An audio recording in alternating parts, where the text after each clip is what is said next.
So, Jackson, most of us, when we search things, we even have, it's a verb now, we Google things, right? And I know from talking to you, 80% of search engine traffic is Google. People that we still go to Google 4 out of 5 times. Another 10% we go to Bing, right? Those are the renegades out there. They don't Google, they Bing something.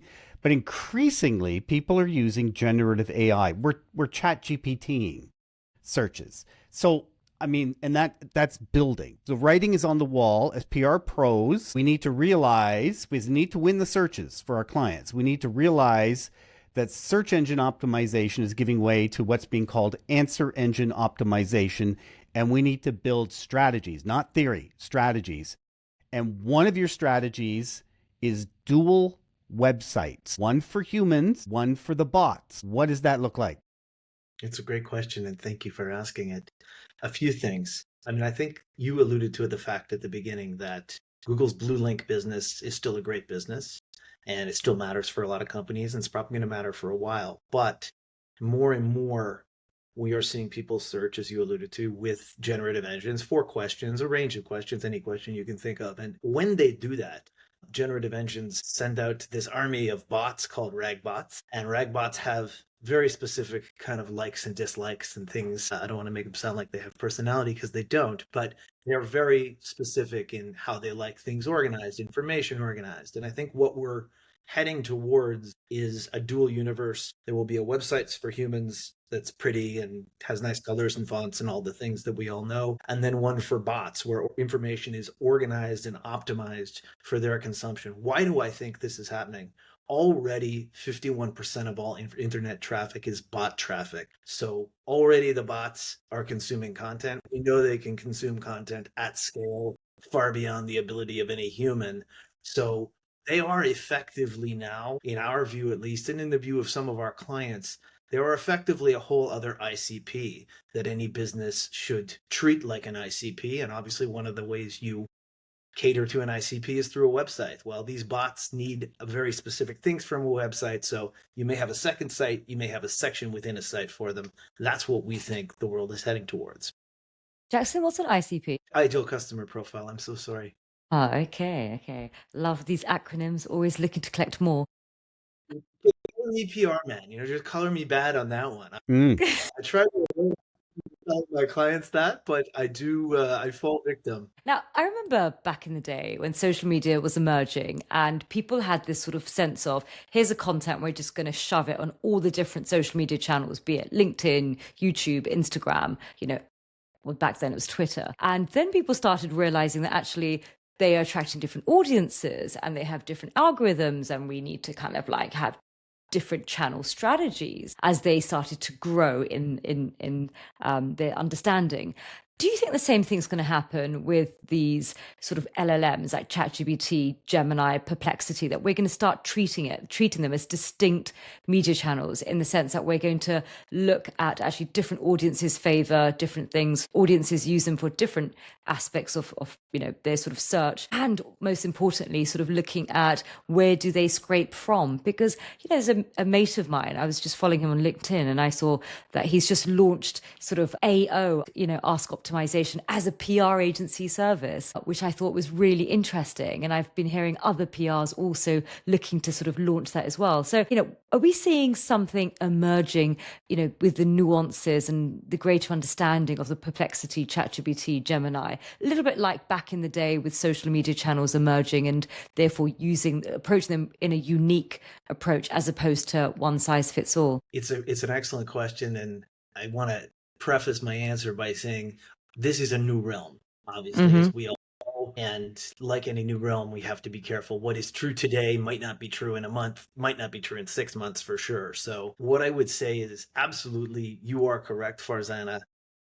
The channels are different. So when we look at what these big AI engines are scraping as citation material, what they're sourcing from when they produce an answer, what Google is doing is different than what ChatGPT is doing, is different than what Perplexity is doing. And this is why aggregate data like Muckrack, who most of your listeners would know, Muckrack just put out a really cool report about what AI is reading. And it's a great starting point for anybody thinking about getting started in this realm. And I think most PR agencies should think about it because it intersects so much with the work of traditional PR. But Muckrack's data was aggregate data.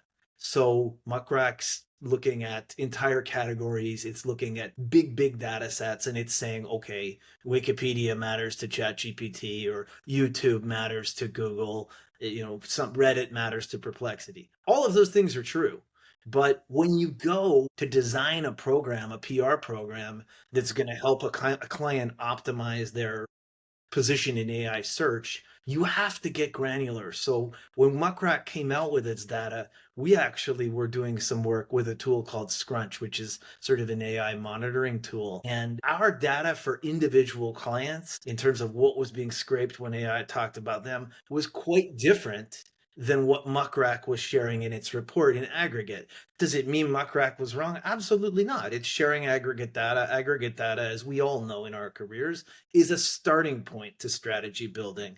But what we've seen, at least in terms of AI engine optimization, is, as you alluded to, each engine seems to prefer different sites. But you have to go, when you're looking at doing this kind of work for a client, you have to go very granular, because what your client or what their category, what AI may be scraping from there, is going to be different than what the aggregate data is saying. And I think that's really, really important. And it's a lesson that we just learned through doing a little bit for a few of our clients. We're a consumer tech agency, so our clients, some of them are kind of up on this stuff, I would say. But yeah, you have to look at the engines individually, and you have to look at the sources, different aggregate versus client. The other thing I think anybody should do, and it's something we're going to push our clients towards, and I think any agency can do this, you need to survey your customers and your ideal customers and see where they're searching. Are they using ChatGPT? Are they using, Google AI overviews? Are they using Claude or Perplexity? Because the source material you're going to target, if a group of customers said, I love Claude, we love Claude, or we love ChatGPT, it's going to be different. There's no doubt about that. So survey customers and figure out where they're going to get these answers. Could you walk through again, because I think you mentioned them real fast, just for me, what does ChatGPT scrape? What does Claude scrape? And the other AI tools, what do they scrape? Gemini as well. Obviously, Yeah. Gemini scrapes Google, I would assume. I mean, I'll start with Gemini because Gemini is kind of an easy one. Gemini seems to like to scrape YouTube. YouTube's It's obviously Google. Yeah, it's Google, all right? alphabet. Yeah. It's all in the family. They like to keep it in the family. Google also seems to like to scrape Reddit. So Gemini likes to scrape Reddit, as does Perplexity. Perplexity also likes YouTube and Reddit. ChatGPT seems to like Wikipedia. So when we're optimizing for ChatGPT presence, we're thinking about Wikipedia, we're thinking about how we can manage there. ChatGPT doesn't seem to care as much in most instances about YouTube and Reddit. It cares seemingly, and again, our experience is our experience. It may not be other people's experience, but it does seem to care more about mainstream media outlets. So again, we're tech. ChatGPT is scraping Tom's a lot. It's scraping Tech Radar a lot. Claude is another beast. We haven't really done a lot of Claude because most of our clients aren't overly concerned about it. Same for Meta. So my mind is just going, just blowing up, thinking, grew up with a couple of broadcast channels, a couple of, sort of print media, and then you've got legacy media or traditional media, then you've got all these social media channels, and now us PRs have to think, right, Perplexity and ChatGPT and Gemini and God knows what else is going to come up. And then not only do we have to think about all of them as separate channels, but also what you just mentioned about what each of these LLMs scrape. I'm sure that's not going to just be sort of set in stone. They're going to be constantly changing. So we're going to be constantly having to figure out, actually, they started doing Reddit, but now they've moved over and started scraping somewhere else. And so, I mean, how do you think that's going to play out with us PRs who are going to have to not only deal with all these additional channels, but also the dynamic nature of where they're scraping and the proportionality of they're scraping a bit from user generated content, and actually they start swimming in each other's lanes, and it may not be as precise as we think it is right now, because there must be engineers behind the scenes thinking, well, actually ChatGPT is doing really well and they get a lot more sort of like earned media and therefore trusted more. Maybe we should kind of dial down the Reddit and dial up a little bit of the New York Times. So it's another great question, and I appreciate it. I think at the end of the day, PR is and has always been about being and managing the spaces and places and messages where reputation shows up. And this is just more of the same. The other thing I think about PR people that's really interesting is, and I'm sure I'm speaking to the choir here a little bit, but we are as an industry very adaptive. We have been through monumental shifts in our career, and I don't want to guess anyone's age, but I have lived through the shift from, I had to live through mobile, I had to live through social media, I had to live through early internet, and that's all in one career. Now I have AI. Many of us, I think of myself as an adaptive person, and at the end of the day, we have that baked into our DNA, I think, as an industry and as a discipline and as PR people. So we are very well suited to this. At our firm, and for me personally, but at our firm, everybody young and old is very, very excited about this intersection of PR with generative engine optimization, because it really has breathed an interesting new life into the work that we've been doing for a long time. One of the things that's really come out of this already, and I think will continue to, is the value of PR. We've always in our industry, as you and the listeners would know, had a difficult time showing value. Well, this is another way for us to do that, because I think we're going to come to a point where people are going to understand, okay, showing up in these, high up in these 10 ChatGPT prompts is worth X to my business. Are we there yet? Probably we're not yet there yet, but the work of PR fuels that. And I think we will head in that direction eventually, where we're going to be able to tie results in search and how we're showing up reputationally in search to real business metrics. Jackson, So can I'll- I ask? Go ahead. Just SEO has been knocking around for ages, and there's always been a relationship between media coverage and the domain authority of where that media coverage sits and search on Google. Why is it that PRs have largely ignored SEO, and all of a sudden, this sort of AI search has turned up, and now we've all woken up? There's a few reasons. SEO is a very complex thing. I always liken SEO, traditional SEO, to a voodoo priesthood. So entering the voodoo priesthood is not exactly simple. The voodoo priests are not especially keen on other people kind of gathering around the cauldron and taking part in making the recipe of the cauldron. So traditional SEO has been something that I think a lot of PR people, who are often non-technical people, and not all PR people are non-technical, but SEO and its voodoo priesthood has managed to make this very abstruse, very technical. And I think that scared the hell out of a lot of PRs. It's very clear already that there's a very definitive intersection between classic earned media and then the work that PR has been doing, let's say for the last 10 or 15 years in the influencer space, places like YouTube.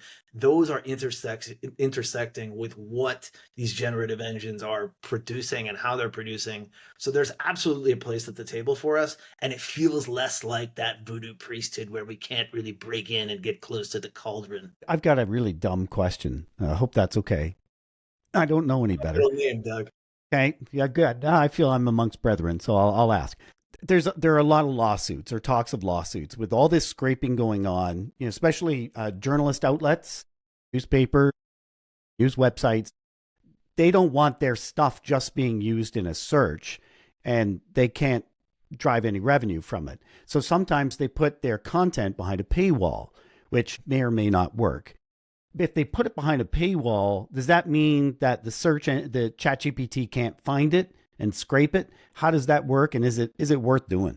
Sure. And I'll preface it by saying I'm not a technical person, but it's a question we've talked a lot about internally at our agency and with some of our clients who are further along, I'll say, in terms of their view and aptitude for this generative engine optimization. From what we can tell, sometimes some AI bots have the ability to pass off as humans. Sometimes they have the ability even to get past paywalls. Does that mean that they often do? No. Our opinion is no, they do not often do that. It gets very tricky. So Cloudflare and various tools are able to sort of say, are you a bot or are you a human? Some bots have found a way past that moment. And it's going to get very interesting as sort of Perplexity's Comet and ChatGPT agent and these agents that are effectively acting on behalf of humans. How do we treat those bots? Because they're an agent of Jackson, they're an agent of Farzana, they're an agent of Doug. So maybe they should be like humans. At the end of the day, there's going to be, and there is, I think, the media industry is undergoing a reckoning. It has to get paid. And it's in everybody's interest that it continues to exist. Yes. It needs good journalism to scrape from. And the AI companies need the media companies to exist. So what we've started to see is that there are indeed a range of deals that are made. I think Amazon even made one with the New York Times recently, if I remember the news. What we're also seeing is the rise of pay per scrape tools. So there's a tool called Tollbit. It's a very interesting model. It pays media companies for each scrape that its bots make of a website in an answer. And of course, those fees are not massive fees, but at the scale that this is now happening, that can add up to a lot. So there is a mutual interest. I think at the end of the day, media companies are going to want to be scraped by AI, and AI is going to want to have good things to scrape, proper journalism, and not just a bunch of, dreck and, corporate crap. And right now, correct me if I'm wrong, AI scrapes words. Yeah. But how close are we to AI scraping sound? Podcasts, the audio, the video, how close are we to AI scraping the video and extracting meaning and graphic display? It's a great question. Some AI scrapes video, as far as we know. What we are telling our clients, because we're running a influencer campaign that we're just kind of kicking it off. We're in the planning stage for a client in the pet tech space. And they're going to be working with YouTubers. And there's absolutely a range of things you want to do if you were working with YouTubers to optimize for AI search, because probably if the influencers are big enough or have enough domain authority, have enough cred, Google AI overviews or Perplexity at least are going to scrape those. So you want to make sure that videos have transcripts. You want to make sure that those transcripts are structured a particular way, that the transcripts have citations, all things that the RAG bots, that the AI search bots like a lot. So it's absolutely... Okay, that's still the written word, though. How close are we close to AI? Never mind the transcript; it scraped the audio. Yeah. Or as far as we understand, and I'm not the most technical person in the world, there are AI bots that can scrape and extract lessons from video. So I think it's here already, and if it's not, it's coming. Excellent. Really appreciate your time today, Jackson. Completely eye-opening. Oh my God. So Jackson, thank you. Now, in our last episode, Jackson, before you escape, our guest, Heather Blundell, she left a question for you. Now, the question as follows. Okay, so the question I'd like to leave for your next guest, that would be you, Minister Propaganda. How can we design workplaces that not only retain people through life's messier, more human moments, but actually see those moments as sources of strength? It's a great question. And I'm going to give an answer that will begin probably sounding a bit cliched. I think we have to lead with empathy. I came up, and some other people listening to this came up in an environment where you were just told to get back in there and tough it out. That is not a productive way to lead an organization. An organization needs empathy imbued through it. And I know we hear this a lot these days, but I keep coming up against companies, particularly in the technology space, that are not empathetic. That's not part of the culture. The culture is get the hell back in there and play the rest of the game, which is terrible. So understanding that people are human is the first thing. At the end of the day, resilience in work, to me, is very similar to resilience in personal life. And I think recognizing that and finding ways to harness that, recognizing that, somebody who has I don't know, maybe their relationship is breaking up or something about that. The strength that is built from that is the same thing as the strength that's built from you worked on a pitch for 20 hours and you didn't win. Resilience is resilience, I think. And maybe a little more realization around that will help organizations be more empathetic and more humane and understand the value to their business of doing so. Yeah, long term. True. Your turn, Jackson. What question would you like to leave behind for the next guest? I'm going to leave a question that gets at a problem I'm having. So we work primarily with clients from cultures that are not our own. I, like you, Doug, am Canadian. We have very specific ways of being. Many of our clients are coming from Asia. They're coming from the Middle East. They're coming from Europe. These are different business cultures, different contextual cultures. Some of them are higher context cultures. Some of them are more direct. I'm just interested in understanding what steps other agency owners or other PRs have taken when they are selling into cultures that are not their own. So is there a playbook? Is there best practices to inculcate cultural understanding across the team, but particularly with your sales team who are going to be the tip of the spear? Wow. I have to look up the word inculcate first before I respond. Sorry. Jackson, could you give us a little bit of context around high context cultures and low context cultures? Sure. High context cultures are cultures, and I'll use some examples. The Japanese or the Chinese, where often things are not said. Low context cultures, the one I always think of, because I lived part of the year in Aruba, the Dutch are a very low context culture. Israelis are a very low context culture. You say things directly. You do not leave anything to chance. You say the words, which sometimes for nice little polite Canadians can be hard because we don't like our culture. We don't always say things. We say, yeah, that's great. And we don't mean it's great at all. We mean it's freaking terrible. So that's the difference between high context and low context. High context, things are not said, but maybe they're said with body language, or maybe they're said by not being said. Low context is super, super direct. So really high context culture, you have to have the skills to be able to read the subtext. And that's not my strength. That's why I asked the question. You're absolutely right, though. That is, your read of it is perfect, Farzana. Yeah, that's really, really interesting. We work with lots of different cultures. And I guess what we look for in our talent is people who either have lived in other countries and people who have married someone from a different culture, people who perhaps parents, or people who are just linguists or hyper open and curious, because they tend to be able to have that sort of that reservoir of empathy and to understand how to operate in cultures that aren't just homogenous.